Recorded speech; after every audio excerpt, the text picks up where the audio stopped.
പ്രിയ കൂട്ടുകാരെ, എല്ലാവർക്കും എൻ്റെ നിഴൽ എന്ന ചാനലിലേക്ക് സ്വാഗതം. ആദ്യമായി കാണുന്ന കൂട്ടുകാരാണെങ്കിൽ സബ്സ്ക്രൈബ് ചെയ്യുക, ലൈക്ക് ചെയ്യുക. രണ്ട് കഴുതകൾ വഴിക്ക് വെച്ച് കണ്ടുമുട്ടി. ഒരുത്തൻ നല്ല തടിയൻ, കരുത്തൻ, യോഗ്യൻ. മറ്റവൻ ക്ഷീണിച്ച് എല്ലുന്തി നേരെ നടക്കാൻ പോലും ത്രാണിയില്ലാത്ത ഒരവശൻ. തടിയൻ സ്വതന്ത്രനായിരുന്നു. അവൻ മുതലാളി ഉണ്ടായിരുന്നില്ല.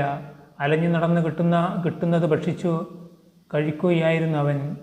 മറ്റവനാവട്ടെ ഇഷ്ടിക വാർത്തു വിൽക്കുന്ന ഒരു മുതലാളിയുടേതായിരുന്നു. തടിയൻ കഴുത ആ പാവത്തനോട് ചോദിച്ചു, എന്തോടാ താൻ ഇങ്ങനെ ക്ഷീണിച്ച് പരവശനായിരിക്കുന്നത്? എന്തു ചെയ്യാൻ സുഹൃത്തെ? ആ പാവത്തൻ പറഞ്ഞു, എൻ്റെ മുതലാളി മഹാദുഷ്ടനാ. അയാൾ എനിക്ക് തിന്നാനൊന്നും തരില്ല. എടുക്കാനാവാത്തത്ര ഇഷ്ടിക അവൻ എന്നെക്കൊണ്ട് ചുമപ്പിക്കും.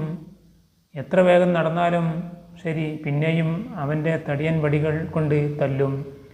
എന്നാൽ പിന്നെ നീ എന്തിനാ അവൻ്റെ കൂടെ നിൽക്കുന്നത്? തടിയൻ കഴുത ചോദിച്ചു. എന്നെപ്പോലെ സ്വതന്ത്രനായി കിട്ടുന്നതൊക്കെ ഭക്ഷിച്ച് സുഖമായി ജീവിച്ചുകൂടെ? എന്തിനാ ആ ദുഷ്ടൻ്റെ കീഴിൽ കഴിയുന്നത്? എൻ്റെ മുതലാളിക്ക് അതിസുന്ദരിയായ ഒരു ചെറുപ്പക്കാരി മകളുണ്ട്. അവളെയും അയാൾ തല്ലുകയും ചീത്ത വിളിക്കുകയും പട്ടിണിക്കിടുകയും ഉപദ്രവിക്കുകയും മറ്റും ചെയ്യാറുണ്ട്.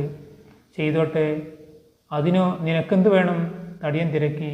അവളെ തല്ലുമ്പോൾ ഉപദ്രവിക്കുമ്പോഴെല്ലാം ആ ദുഷ്ടൻ അവളോട് പറയാറുണ്ട്. പാവത്താൻ പറഞ്ഞു, നോക്കിക്കോ, ഒരു ദിവസം നിന്നെ ഞാൻ ആ കഴുതക്ക് കെട്ടിച്ചു കൊടുക്കും എന്ന്. ഞാനതിനു വേണ്ടി കാത്തിരിക്കുക. ഈ കഴുതയുടെ കാത്തിരിപ്പ് പോലെയാണ് പലരും. അതുപോലെ ആവരുത്. വെറും കിനാവുകൾ മാത്രമായി സ്വപ്നങ്ങളെ മാറ്റരുത്. സ്വപ്നം കാണാത്ത മനുഷ്യരില്ല. മനുഷ്യൻ മാത്രമല്ല, മൃഗങ്ങളും സ്വപ്നം കാണാറുണ്ട്. ഉറക്കത്തിലാണ് സ്വപ്നം കാണുന്നത്. അതിന് യാതൊരു സംശയവുമില്ല.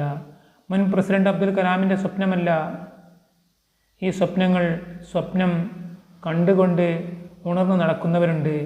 അവർ മുറിയുടെ വാതിൽ തുറന്ന് പുറത്തു കടക്കുന്നു. പേടിപ്പെടുത്തുന്ന സ്വപ്നങ്ങൾ കാണുന്നവരുണ്ട്. അത്ഭുതപ്പെടുത്തുന്ന സ്വപ്നങ്ങൾ കാണുന്നവരുണ്ട്. ചിലപ്പോൾ സ്വപ്നങ്ങൾ സങ്കടത്തിൻ്റേതായിരിക്കും. അതാണ് ചിലർ ഉറക്കത്തിൽ കരയുന്നത്. മനുഷ്യൻ കാണുന്ന സ്വപ്നം ലോകത്തിന് ഒരുപാട് സംഭാവനകൾ നൽകിയിട്ടുണ്ട്. ആ സ്വപ്നങ്ങളൊക്കെ സർഗാത്മകങ്ങളായിരുന്നു. ചിലപ്പോൾ ശാസ്ത്ര സംബന്ധിയുമായിരുന്നു. ലോകപ്രശസ്ത കണക്കുശാസ്ത്രജ്ഞനായ ശ്രീനിവാസൻ രാമാനുജൻ 3000-ലധികം പുതിയ കണക്കുകൾ പൂരിപ്പിച്ചു. എല്ലാം സ്വപ്നസഞ്ചാരത്തിലായിരുന്നു. ഐൻസ്റ്റീൻ തിയറി ഓഫ് റിലേറ്റിവിറ്റി കണ്ടുപിടിച്ചതും സ്വപ്നത്തിലായിരുന്നുവെന്ന് അദ്ദേഹം തന്നെ രേഖപ്പെടുത്തിയിട്ടുണ്ട്. സ്വപ്നം കണ്ടവർ ജീവിതത്തിൽ യാഥാർത്ഥ്യത്തെ എത്തിച്ചിട്ടുണ്ട്. സിവിൽ റൈറ്റ്സ് പ്രസ്ഥാനത്തിൻ്റെ മഹോന്നത നേതാവായിരുന്ന മാർട്ടിൻ ലൂതർ കിങ് ജൂനിയർ നിരന്തര സമരത്തിലേർപ്പെട്ട് കറുത്ത വർഗക്കാരുടെ വിമോചനത്തിന് വേണ്ടിയാണ്. വാഷിങ്ടണിലെ ഒരു പൊതുയോഗത്തിൽ അദ്ദേഹം പറഞ്ഞത് ഇപ്രകാരമാണ്: എനിക്കൊരു സ്വപ്നമുണ്ട്. ജോർജിയയിലെ റെഡ് ഹില്ലിൽ ഒരു കാലത്തെ അടിമകളുടെയും അവരുടെ ഉടമകളുടെയും സന്താനങ്ങൾ ഒരുനാൾ സഹോദര്യത്തിൻ്റെ മേശയ്ക്ക് ചുറ്റും ഒന്നിച്ചുകൂടും. 1929 ജനുവരി 15 കറുത്ത വർഗത്തിൽപ്പെട്ട ഒരു സാധു കുടുംബത്തിൽ ജനിച്ച മാർട്ടിൻ ബോസ്റ്റൺ യൂണിവേഴ്സിറ്റിയിൽ നിന്നും ഡോക്ടറേറ്റ് നേടി വെറും 26-ാം വയസ്സിൽ തന്നെ കറുത്ത വർഗക്കാരുടെ വിമോചനത്തിനും തുല്യ അവകാശങ്ങൾക്കുമായി അദ്ദേഹം ശബ്ദമുയർത്തി. അമേരിക്കയിലെ കറുത്ത വർഗക്കാരുടെ വിമോചനത്തിൽ സാക്ഷിയാകാൻ മാർട്ടിൻ ലൂതർ കിങ്ങിന് കഴിഞ്ഞില്ല. പക്ഷേ കറുത്ത വർഗക്കാർ അവകാശങ്ങൾ നേടുക തന്നെ ചെയ്തു. 2009 ജനുവരിയിലെ 46 വയസ്സുകാരനായ ബാരക് ഹുസൈൻ ഒബാമ എന്നു പേരുള്ള ഒരു കറുത്ത വർഗക്കാരനായ അമേരിക്കക്കാരൻ അമേരിക്കയുടെ 44ാമത് പ്രസിഡന്റായി അവരോധിക്കപ്പെട്ടു. നിരന്തര പരിശ്രമത്തിൻ്റെ ഫലമായി സ്വപ്നം സാക്ഷാത്കരിക്കാൻ സാധ്യമാണ്. ചിലപ്പോൾ സ്വപ്നങ്ങളെ വിഡ്ഢിത്തമെന്ന് വിശേഷിപ്പിക്കുമെങ്കിലും യാഥാർത്ഥ്യങ്ങളായി വരുമ്പോൾ അതിനെ കരകർഷത്തോടെ സ്വീകരിക്കാൻ ആളുകളുണ്ടാകും. ഒരു സൈക്കിൾ വർക്ക്ഷോപ്പിൽ ജോലിക്കാരനായിരുന്ന 2 സഹോദരങ്ങൾ അവർക്ക് ഒരു യന്ത്രത്തിൽ കയറി പറക്കണം. ആളുകൾ അവരെ കളിയാക്കി. അത് നടക്കുന്ന സംഗതിയല്ല പലരും പറഞ്ഞു. പക്ഷേ ഒടുവിൽ അവർ വിജയിക്കുക തന്നെ ചെയ്തു. 1903 ഡിസംബർ മാസം 17-ാം തീയതി പൊതുജനങ്ങളുടെ മുമ്പിൽ തങ്ങളുടെ നേട്ടം പ്രദർശിപ്പിക്കുമെന്ന് അവർ നാടുനീളെ വിളിച്ചറിയിച്ചു.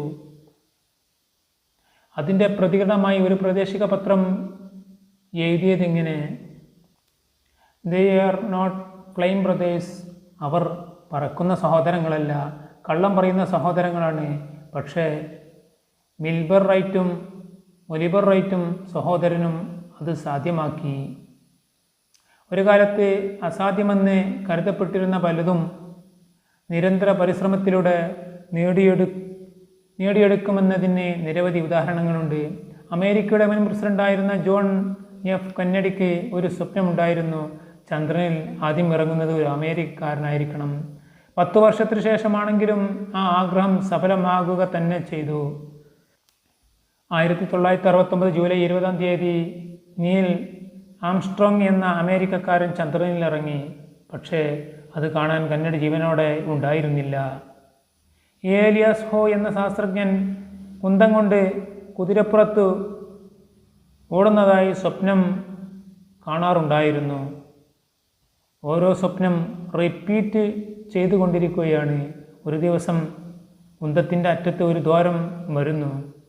പെട്ടെന്ന് ഒരു നൂൽ ആ ദ്വാരത്തിലൂടെ പുറത്തു വരുന്നു. ആ നൂൽ കുതിരയെയും തന്നെയും ചേർത്ത് വൃത്തിയായി തുന്നുന്നതായി അദ്ദേഹം കണ്ടത്രേ. ആ സ്വപ്നത്തിൽ നിന്നാണ് തയ്യൽ മെഷീൻ കണ്ടുപിടിക്കപ്പെട്ടത്. ലോകത്തിന് മഹത്തായ സംഭാവന. DNA കണ്ടുപിടിച്ച ജെയിംസ് വാട്സൺ സ്വപ്നത്തിൽ എപ്പോഴും ഒരു പിരിയൻ ഗോവണി കാണുമായിരുന്നത്രേ. ആ കാഴ്ചയിൽ നിന്നാണ് DNA ജനനം. ചിലർ സ്വതന്ത്രരായിരിക്കുന്നത് കാണുമ്പോൾ ആകാശത്തേക്ക് നോക്കി സ്വപ്നങ്ങൾ കാണുമ്പോൾ അവർ വിഡ്ഢികളാണെന്ന് കരുതരുത്. സ്വപ്നങ്ങളെ സാക്ഷാത്കരിച്ചത് ആത്മസംതൃപ്തിയിൽ നിൽക്കുന്നവർ ആയിരിക്കും. കാര്യക്ഷമത പരിശോധകൻ ഹെൻറി ഫോർഡിനു തൻ്റെ റിപ്പോർട്ട് നൽകുകയായിരുന്നു.